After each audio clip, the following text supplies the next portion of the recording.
Na'udzubillah. Karena aku penasaran banget sama yang namanya kriuk babi ya. Jadi hari ini rukun iman udah aku langgar. Na'udzubillah. Makan kriuk babi aku merinding ya. Kemarin makan dagingnya biasa aja. Ya Allah, dipecatin dari kartu keluarga. Ya Allah. Jadi dia menyebut nama Allah untuk melanggar hukum Allah. Dan dia mengumbarnya di media sosial. Betapa bejatnya orang seperti ini ya. Bejat menurut saya.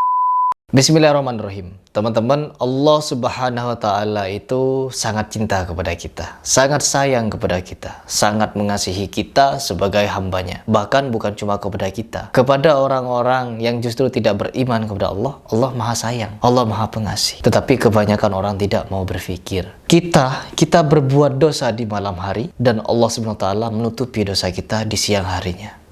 Itu bukti dari kasih sayang Allah. Tetapi kebanyakan manusia tidak mengerti. Mereka malah mengumbar dosa-dosanya atau perbuatan maksiatnya di media sosial. Dan tentunya di sini saya akan membahas orang-orang yang mengumbar dosanya, mengumbar kemaksiatannya di media publik, yang dimana ada seorang muslimah mengucapkan Bismillahirrahmanirrahim dan lalu memakan daging babi. Bismillah, lupa. Bismillah katanya. Hari ini aku kayaknya dipecat dari kartu keluarga. Karena aku penasaran banget sama yang namanya kriuk babi ya. Dari tampilannya sudah kayak gini. Udah pasti di kartu keluarga aku dicabut, tapi aku cuma penasaran karena di TikTok tuh banyak kriuk ya. Ya Allah. Aku makan kriuk babi aku merinding ya. Kemarin makan dagingnya biasa aja. Kak Lilu udah berapa kali makan babi? Totalnya 3 kali ya. Pertama di Sri Lanka. Waktu itu aku nggak sengaja makan, aku nggak bisa bahasa Inggris, pok gitu kan. Aku pikir pok itu tepok. Jadi waktu usia aku masih 24 tahun. Terus habis makan babi aku tanya sama ex aku kan, masjid mana? Gaya nanya masjid udah makan. Terus yang kedua kemarin ada acara di tempatnya non ini ya, non. Terus yang ketiga ini aku dengan kesadaran diri ya. Kesadaran diri katanya. Kriuk babi yang Ya Allah. Ya Allah dipecatin dari kartu keluarga. Kelakuannya ya.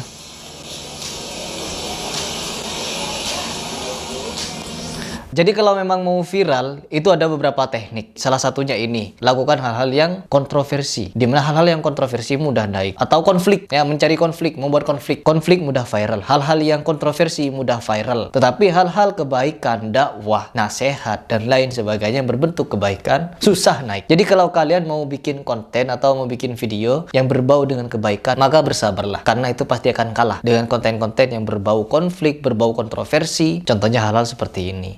Dan alhamdulillah orang ini sudah dilaporkan ke polisi atas tindakannya, di mana dia mempublikasikan ini yang saya sebutkan tadi, bahwa dia melakukan kemaksiatan, dia melakukan kemungkaran. Sungguhnya Allah masih sayang kepada dia karena Allah merahasiakan kemaksiatannya, aibnya. Tetapi dia malah mengumbar kemaksiatannya. Apapun yang diharamkan dalam Islam itu pasti tidak baik bagi kita. Karena Allah sudah menghalalkan apa yang baik bagimu dan mengharamkan apa yang buruk. Itu kuncinya. Kalau kita sebagai umat muslim yang mau taat, ya, taat kepada hukum Allah, apa yang telah ditetapkan oleh Allah Subhanahu wa Ta'ala di dalam Al-Qur'an, membaca Al-Qur'an dan menerapkan Al-Qur'an itu kepada diri kita. Sebagaimana Rasulullah, para sahabat dan seluruh orang-orang terdahulu menerapkan Al-Qur'an kepada dirinya. Sehingga dia di dalam perjalanan hidupnya selalu berada di dalam kebaikan.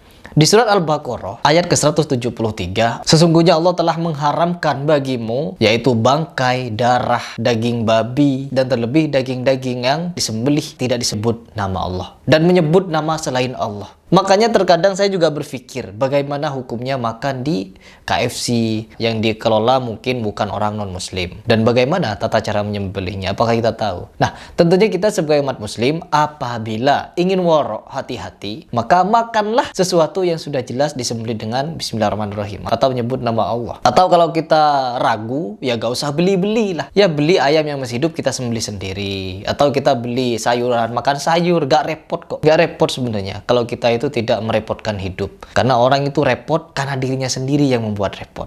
Mindsetnya sendiri yang membuat hukum Islam repot. Coba kita lanjut dulu reactionnya.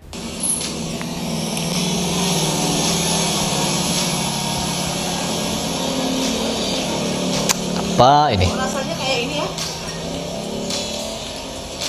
Kriuk babi kayak daging sapi yang dijemur, yang keras. Terus ngapain dimakan? Pasti aku ya kalau aku Terus kenapa dimakan? Tadi masuk puskesmas ini keluarga aku. Maafkan aku ya, cuman konten kok. Enggak. Jadi hari ini rukun iman udah aku langgar. Nauzubillah. Udah pasti kartu keluarga. Nauzubillah.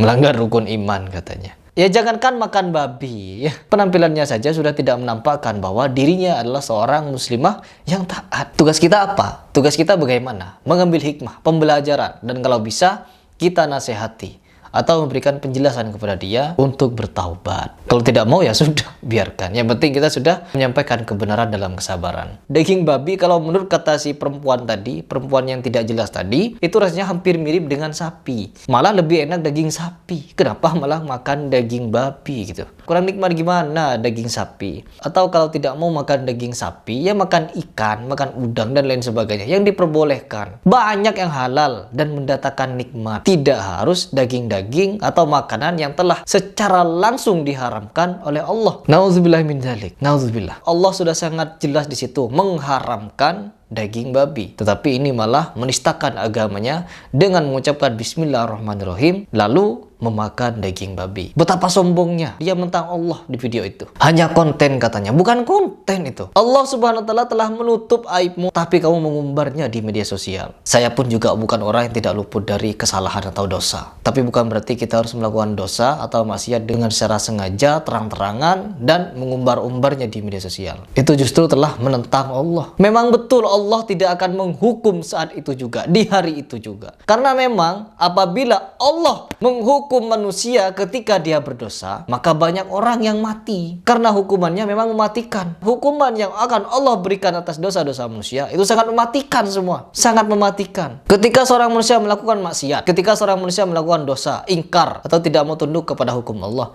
dan Allah menghukum pada hari itu juga, artinya akan banyak manusia mati berserakan. Karena apa?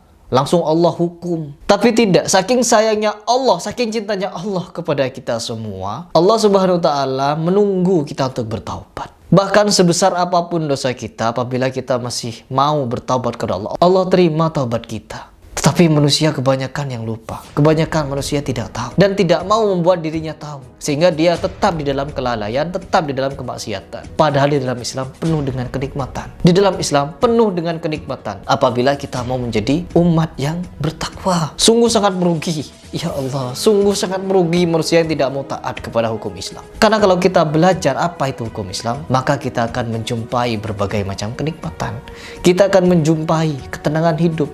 Kita akan menjumpai bagaimana kasih sayang Allah SWT kepada kita. Tetapi kebanyakan manusia yang ingkar, mengumbar dosanya sendiri, mengumbar kemaksiatannya yang pada siang hari Allah tutupi. Baik teman-teman, tentunya kalau kita bagi orang yang kritis akan mencari tahu kenapa babi itu diharamkan, kenapa anjing diharamkan, kenapa ini halal, kenapa ini haram. Kalau kita sebagai umat yang kritis akan mencari tahu sebab-sebabnya. Tapi bagi orang yang tidak mau kritis, tetapi dia mau taat, tidak perlu mencari tahu sebab-sebabnya. Ketika turun aturan dari Allah, kamu harus begini. Allah langsung mengatur. Allah langsung mengatur. Jangan makan ini, jangan makan itu. Lakukan ini, jangan lakukan itu. Allah sendiri langsung mengatur. Tidak perlu tanya panjang kali lebar. Kita langsung patuhi, tunduk, dengar, dan taat.